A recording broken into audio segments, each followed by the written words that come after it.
Allah Subhanahu wa Ta'ala yang telah mendatangkan kita ke dunia ini. Kita datang ke dunia ini bukan atas kemauan manusia.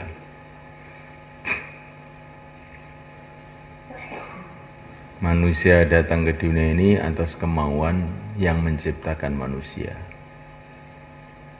atas kemauan Allah Subhanahu wa Ta'ala.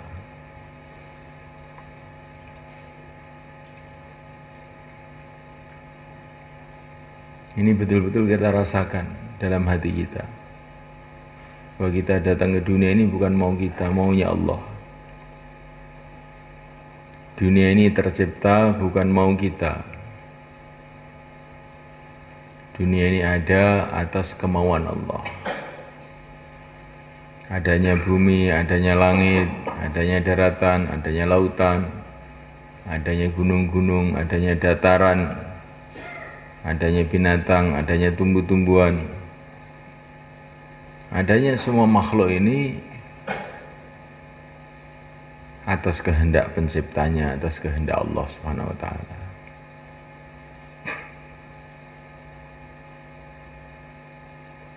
Maka kita ini kalau melihat diri kita ini, yang kita pikirkan tuh apa maunya Allah. Untuk apa Allah ciptakan saya? Melihat bumi, untuk apa Allah ciptakan bumi? Melihat langit, untuk apa Allah ciptakan langit? Begitu juga melihat seluruh makhluk ini. Allahu khalaqa sab'a samawati wa minal ardi mithlahun yatanazzalul amru bainahun lita'lamu anna Allah ala kulli syai'in qadir wa anna Allah qad ahata bi kulli syai'in ilma. Allah telah ciptakan 7 lapis langit, 7 lapis bumi. Dan Allah telah membuat aturan-aturan antara langit dan bumi ini. Tumbuh-tumbuhan ada aturannya, beraneka ragam aturan. Pohon kelapa ada aturannya, pohon mangga ada aturannya. Semua ada aturan, nggak ada yang tidak beraturan. Semua beraturan. Matahari ada aturannya, bulan ada aturannya, bintang-bintang ada aturannya. Termasuk perkara-perkara yang ada dalam tubuh kita ini. Ginjal ada aturannya, paru-paru ada aturannya, hidung ada aturannya, telinga ada aturannya, otak ada aturannya. Tertib, beraturan. Untuk apa Allah ciptakan ini? Lita'lamu annallaha ala kulli syai'in qadir, agar kamu itu tahu bahwa Allah itu Maha Kuasa. Ini tujuan yang terpenting diciptakannya alam semesta ini, supaya kita ini tahu bahwa Allah itu Maha Kuasa. Sehingga kita mengagungkan Allah, mencintai Allah, takut kepada Allah, tunduk kepada Allah. La ilaha illallah.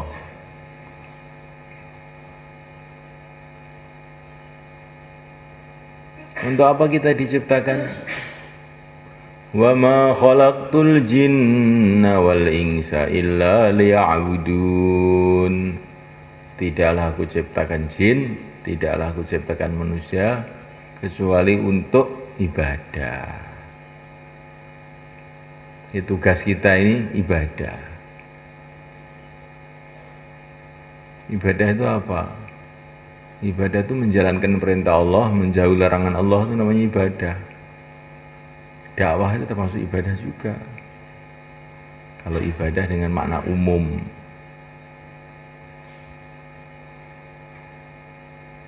Ibadah itu dengan makna umum, ya seluruh menjalankan perintah namanya ibadah.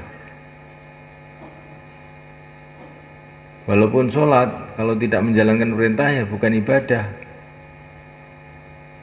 habis ngasar kok sholat sunnah mamanya, malah dosa kita. Ibadah itu menjalankan perintah Allah itu namanya ibadah. Teman-temannya Idul Adha malah puasa. Di waktu Ramadan nggak mau puasa. Saya sudah Idul Adha sudah puasa kok. Ramadan sekarang gantinya toh. Ini namanya itu seenaknya sendiri, bukan ibadah. Menjalankan perintah Allah itu kan hanya ibadah.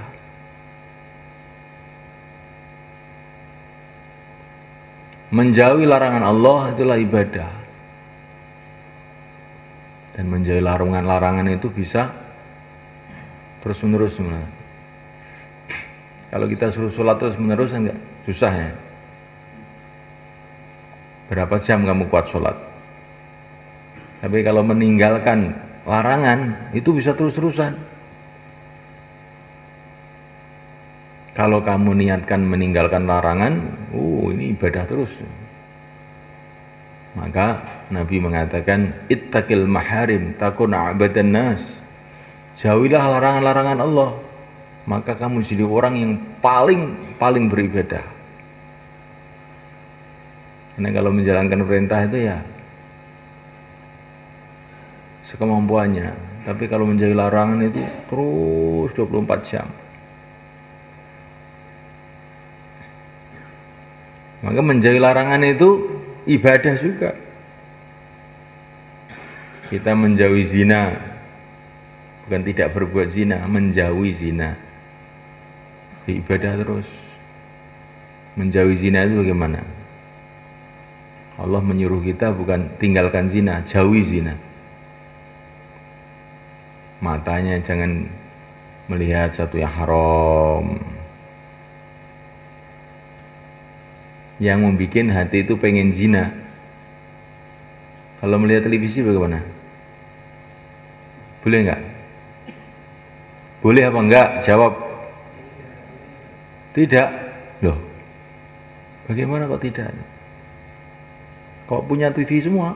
Apa enggak dilihat itu? Itu namanya menjauhi. Matanya, telinganya.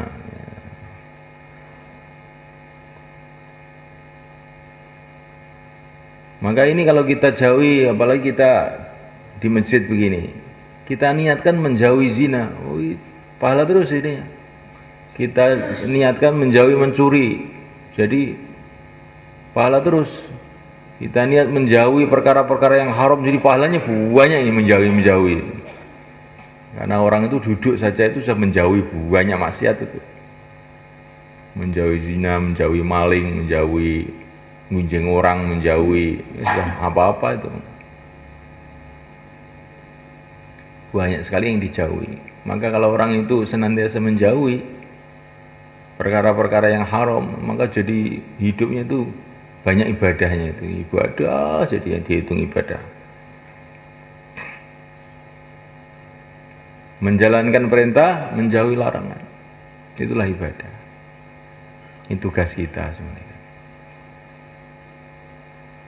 Insyaallah kita niati semula kan.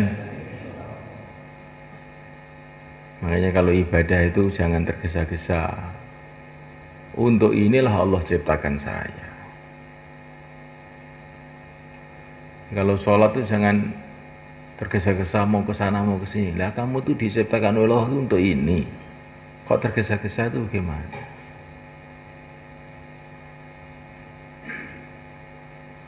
Kalau kita keluar, jangan tergesa-gesa pulang. Lah memang Allah ciptakan saya ya untuk ini. Kalau tergesa-gesa mau kemana? Insyaallah mulai kan? Ibadah itu yang tenang gitu, jangan tergesa-gesa. Mau ke sana, mau ke sini, mau ke sana, mau ke sini. Nah, iki digawe Gusti Allah kanggo iki kok. Inilah kerja pokok kita, ibadah itu. Kafa bil ibadati syughlan, kata para ulama. Cukuplah ibadah ini sebagai pekerjaan. Ini pekerjaan utama kita ibadah itu.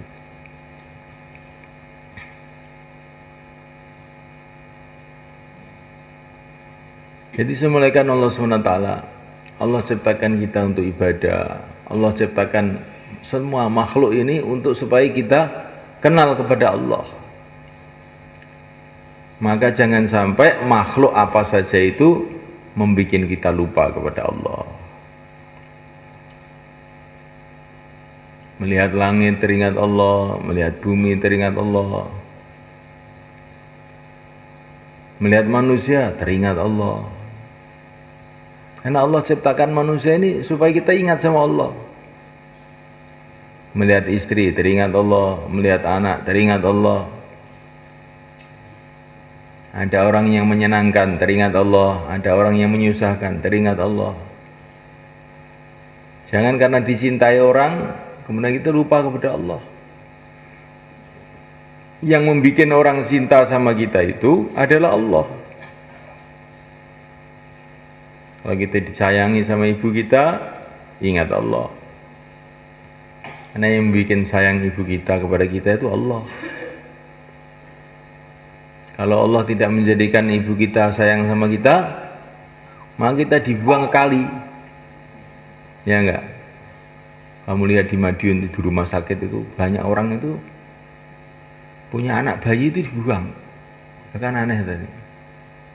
Enggak usah aneh, memang Allah membuat hatinya itu tidak sayang sama anaknya, dibuang anaknya. Nah kamu kok tidak dibuang? Karena Allah meletakkan rasa sayang dalam hatinya ibu kita. Maka kita disayangi ibu kita, jangan lupa sama Allah. Disayangi istri kita, ingat pada Allah. Jangan gara-gara istri sayang sama kita terus gak keluar, gak sholat jamaah. Nanti kalau Allah rubah istrinya lari bagaimana? Minta cerai, gimana? Kapok kamu. Ya. Karena dicintai terus lupa kepada Allah. Kalau dibenci juga ingat sama Allah. Yang membuat orang benci sama saya itu Allah SWT. Orang yang paling benci bisa saja berubah tiba-tiba jadi orang yang paling cinta. Seperti para sahabat, asalnya benci sama Nabi, tahu-tahu cinta sama Nabi. Jangan karena sakit lupa kepada Allah. Sakit masih bisa sholat, kemudian enggak sholat, enggak zikir, enggak baca Quran lagi. Nah, yang bikin sakit itu Allah, supaya kamu itu ingat sama Allah, kamu malah lupa. Sakit tambah mempeng, insya Allah bang ya. Nah, yang bikin kita tua Allah SWT.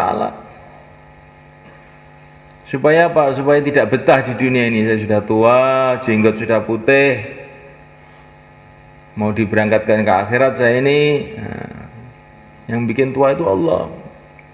Jangan tua membuat kita lupa kepada Allah. Saya sudah tua Pak, gak usah ke masjid. Loh, sudah tua Pak, malah gak ke masjid gimana? Ini dakwah ini bagiannya yang muda-muda, yang tua bagiannya tidur saja Pak. Kalau ini mentua, lah iya Yesus tua gue, sing tenanan. Insyaallah Pak ya. Gitu. Kalau kita jadikan muda, jangan lupa kepada Allah. Jadi muda masih kekar, bisa jotos orang, mampus, semua orang dijotosi. Nah, yang membuat kamu kuat itu Allah SWT. Gunakan kekuatan kamu untuk taat sama Allah. Begitulah semua makhluk itu harus mengingatkan kita pada Allah. Akhirnya kita ini ingat terus kepada Allah dimanapun kita berada. Udzukurillah 'inda kulli hajarin wa syajarin, kata Nabi. Ingatlah kepada Allah ketika ada batu, ketika ada pohon. Mana tempat gak ada batu? Mana tempat gak ada pohon? Di mana saja akhirnya ingat terus sama Allah. Jadikan batu-batu semua di dunia ini jadi tasbih. Batu dunia jadi tasbih. Kalau ingat, kalau melihat batu, ingat Allah. Jadikan semua pohon itu jadi tasbih. Di mana saya lihat pohon, ingat Allah. Jadikan seluruh alam semesta ini jadi tasbih semuanya. Ada hembusan angin, ingat kepada Allah. Ada panas, ingat kepada Allah. Ada dingin, ingat sama Allah. Terbit matahari, ingat kepada Allah. Tenggelam matahari, ingat kepada Allah. Keluarnya nafas, hembusan nafas keluar masuk, ingat Allah. Kedipan mata kita mengingatkan kita pada Allah. Aliran darah kita mengingatkan kita pada Allah. Nah, ini baru kita ini kenal kepada Allah namanya. Kalau apa-apa membuat kita lupa pada Allah, nah itu namanya kita ini salah, kita ini. Namanya belum kenal sama Allah, bahayanya. Insya Allah kita belajar itu semua kan. Nah, jadi Allah ciptakan dunia ini hikmahnya atau faedahnya yang pertama supaya kita kenal kepada Allah. Jangan sampai dunia ini melupakan kita kepada Allah. Terus menaikkan hikmah yang kedua, faedahnya yang kedua, tujuan yang kedua. Allah ciptakan dunia ini untuk tempat ujian buat kita.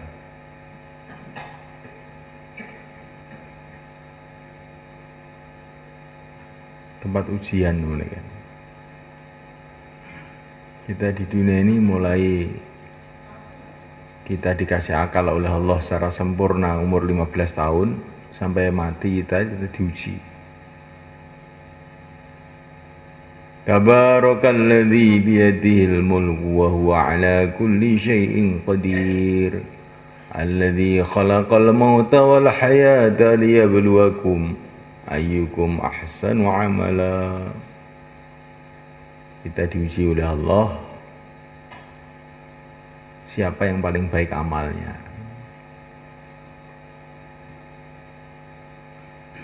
Kita ini diuji terus 24 jam diuji oleh Allah.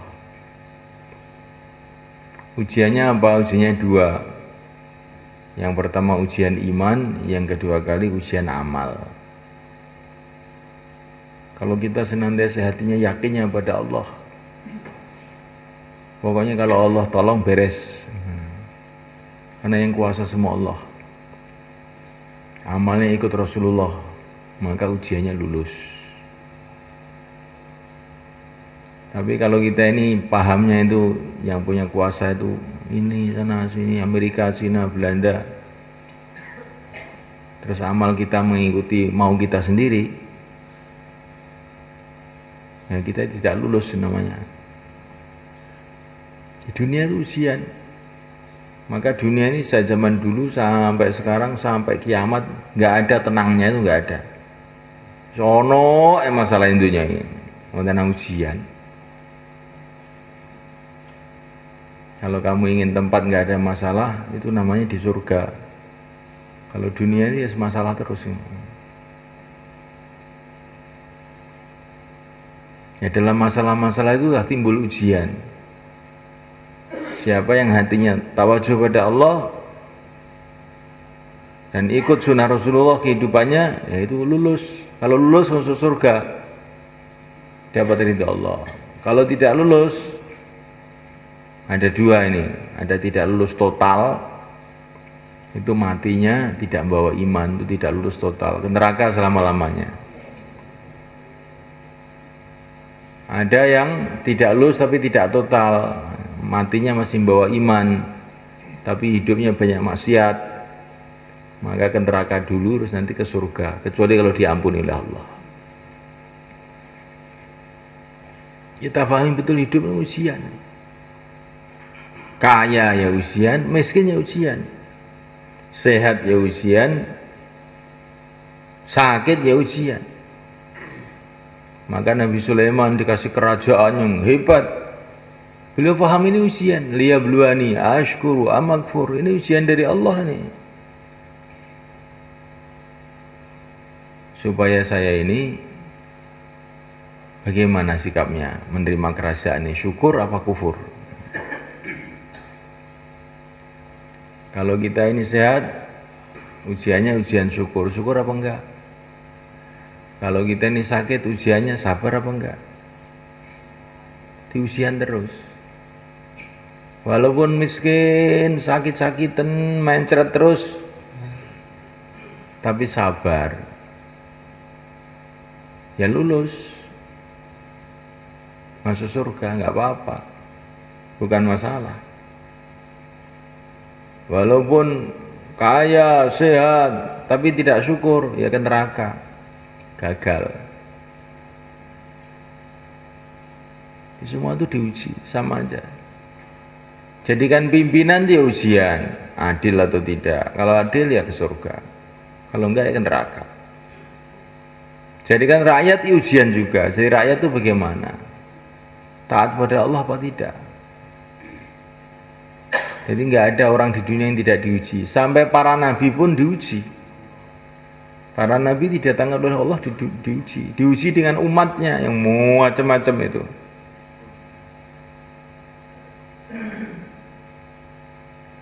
Allah berfirman kepada nabinya yang mulia baginda Muhammad SAW, innama ba'atsuka liabtaliyaka wa abtaliya bika. Aku mengutus engkau hai Muhammad, saya ingin menguji kamu dan menguji umat dengan kamu. Kamu saya uji, umat macam-macam sabar apa enggak. Umat juga diuji dengan nabinya, mau taat apa enggak. Yang bayan diuji, yang dengar diuji. Yang bayani, bayannya lurus apa enggak. Yang dengar itu ngantuk apa melek. Nah, ujian juga.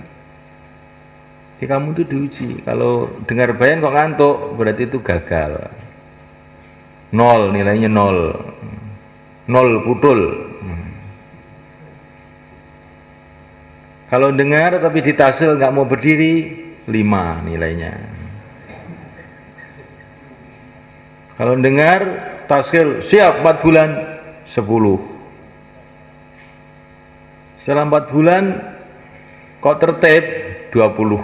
Nah, nilai kok 20 iya, pakai dewe. Jadi kita yang terus diuji. Sudah keluar itu pun diuji juga. Kalau keluar kok masih bawa HP, nah, nilainya 5. Nah. Keluar kok matanya melihat perempuan di jalan, 3 nilainya 3. Kalau taklim ngantuk, 1 nilainya. Bagaimana saudara? Diuji terus. Setelah selesai keluar diuji lagi. Terakhir ujian itu ketika mati.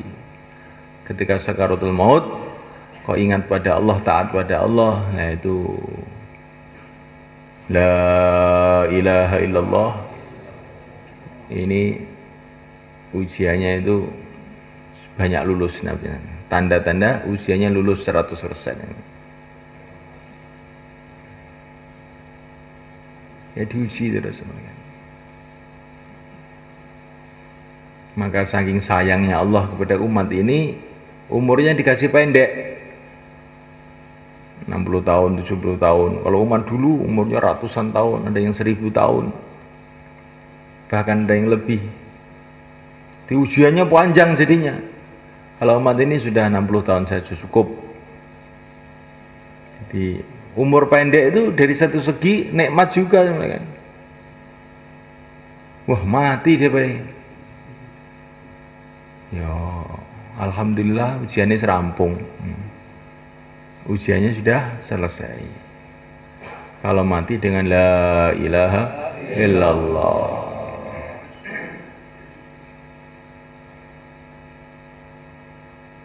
Ini tujuan kedua, diciptakannya dunia untuk tempat ujian.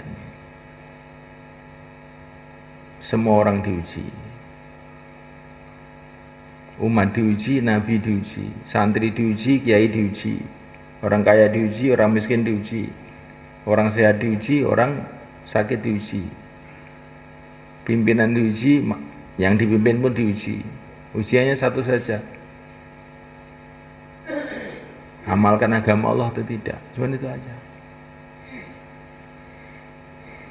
Jadi walaupun kita ini sudah cemet gepeng, asalkan masih amal agama Allah, ya kita ini lulus.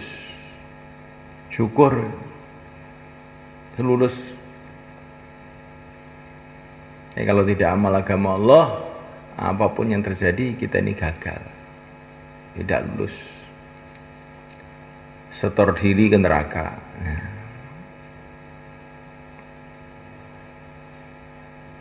Maka orang itu yang dilihat itu nanti, jangan melihat sekarang. Nanti itu manusia itu hanya cuma dua golongan saja.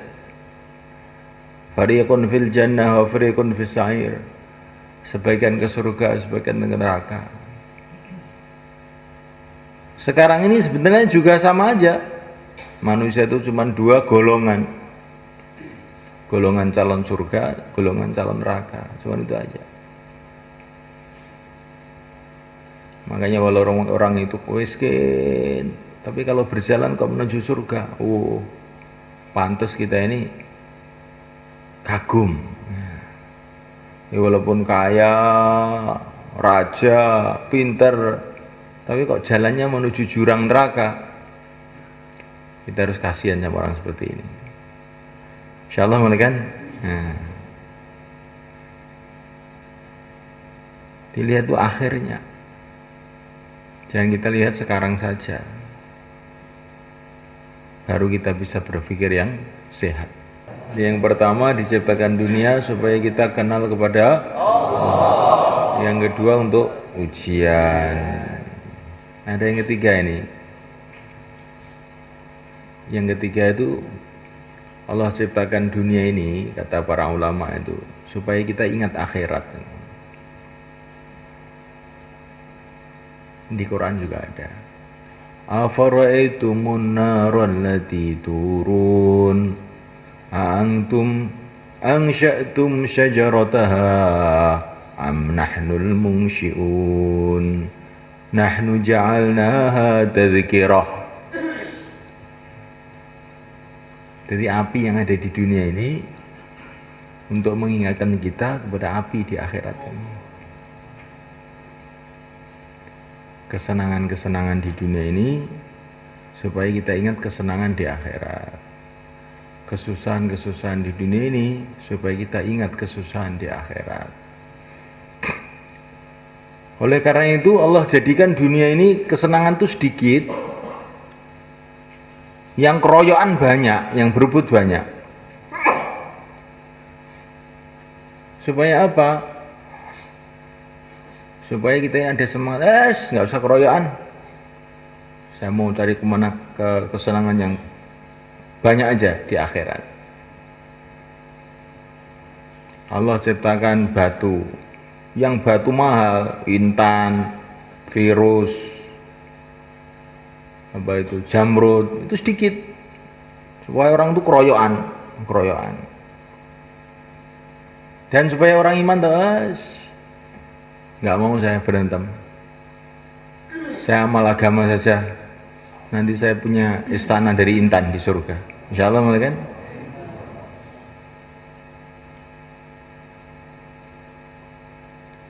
Semua orang ingin jadi raja, kelihatannya enak jadi raja itu, nggak tahu, belum pernah coba saya.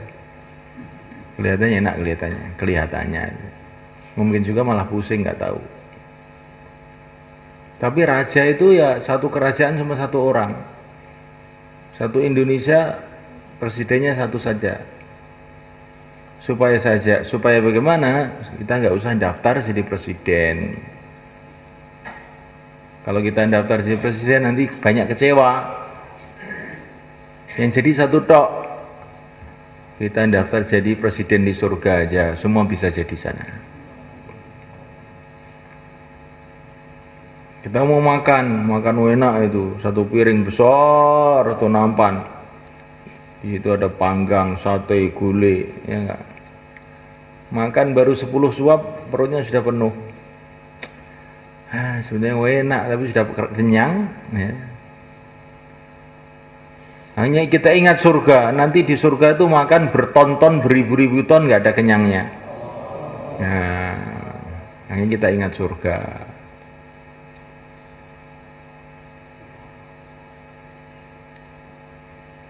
Kalau kita senang sama istri kita, gimana? Ingat bidadari. Istri itu menyenangkan tuh paling beberapa bulan saja. Kalau nggak percaya, yang belum kawin tuh, kamu kawin nanti kan sudah agak lama, bosan sudah. Ya. Mau kawin lagi nggak berani. Ya. Mau saya nggak berani. Kawin di surga aja lah. Gitu. Di sana banyak tanpa KUA, ya. Tanpa urusan, nggak ada wanita marah, semua seneng semua.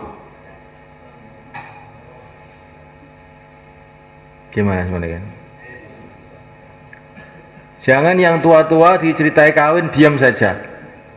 Kamu nanti kalau di surga muda lagi, ya, bisa kawin lagi 1 juta bidadari. Ya. Kelihatannya orang tua diajak ngomong kawin nggak nyaut ini. Ya. Diam aja, karena setrumnya sudah tinggal 5 watt. Tinggal 5 watt. Nah.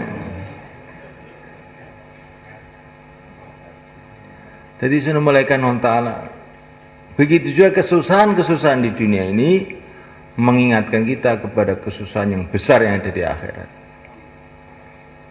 Kalau kita ke sawah, kepanasan, ingat kita pada akhirat. Ini panasnya sawah kayak begini. Bagaimana panasnya padang mahsyar. Nah. Melarat di dunia kayak begini gak enaknya ini. Bagaimana kalau melarat di akhirat yang juta-juta tahun. Melarat 10 tahun, 20 tahun aja sudah bingung kita ini. Nah kalau melarat selama-lamanya, kayak apa susahnya. Punya utang diuber-uber orang, utang itu susah gitu. Nah kalau kita punya utang di akhirat, diuber-uber orang di akhirat, dituntut di akhirat, bagaimana? Kayak apa susahnya gitu. Di kesusahan-kesusahan dunia ini jadikan alat untuk mengingati kesusahan akhirat, sehingga kita tidak terkesan, tetap istiqomah dalam agama walaupun susah. Kegembiraan-kegembiraan dunia ini mengingatkan kita kepada kegembiraan akhirat, sehingga kegembiraan dunia tidak melupakan kita pada akhirat, justru tambah istiqomah. Insyaallah kan?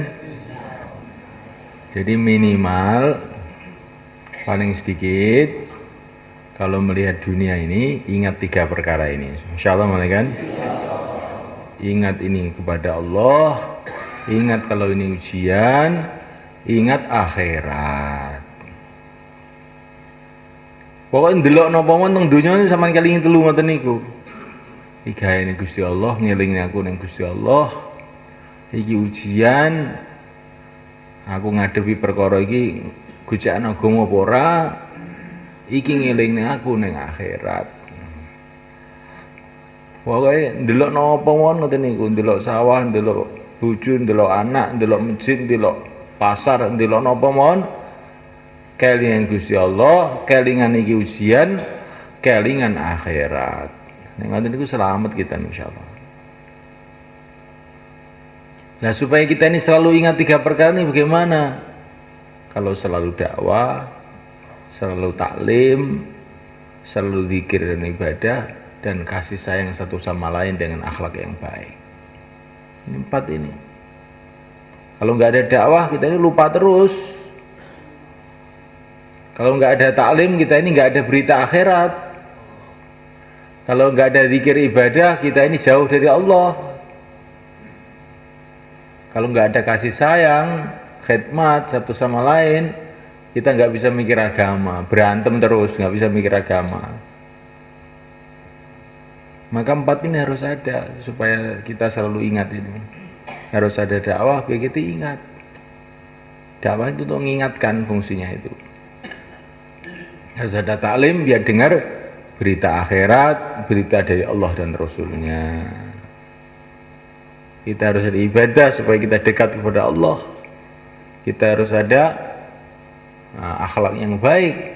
Nah, dengan akhlak yang baik itu kita bisa amal agama dengan baik. Insyaallah kan? Dan supaya 4 ini ada bagaimana? Latihannya keluar. Bagaimana sebenarnya kan? Keluar tuh paling sedikit 4 bulan. Itu untuk latihan. Latihan beri kita ini hidup tuh lurus. Kalau latihan nggak mau, bagaimana bisa jadi? Harus latihan. Nanti kalau sudah latihan, perkara yang sulit tahu-tahu mudah. Amal agama itu sulit setengah mati ya, nggak mau latihan. Itu yang bisa amal agama itu hanya wali-wali itu loh. Kalau saya ini preman-preman begini susah amal agama. Enggak. Amal agama itu mudah. Inna hadzina yusrun, agama itu mudah kata Nabi. Tapi kalau mau latihan syaratnya kayak naik sepeda itu. Kalau orang belum pernah lihat orang naik sepeda, ini luar biasa nih, sakti betul nih orang ini. Rodanya 2 kok nggak bisa ambruk ya.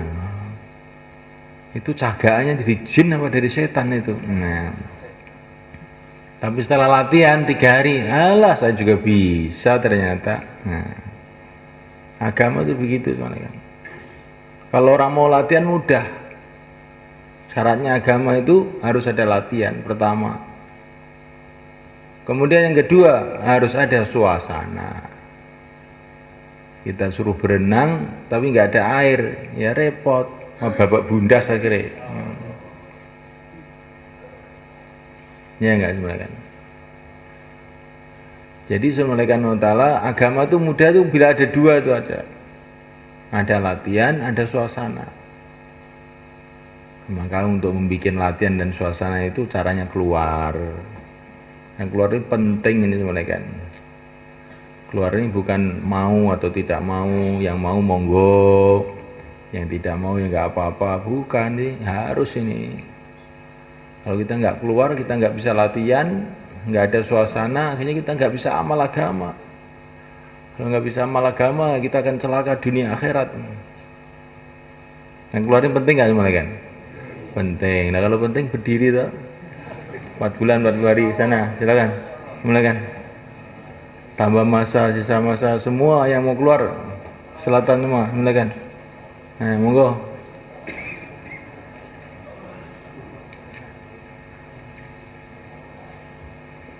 Yang mau keluar semua silakan semua, selatan. Sing setahun mana ini kumpul setahun. Nah, setahun. Setahun kumpul sana.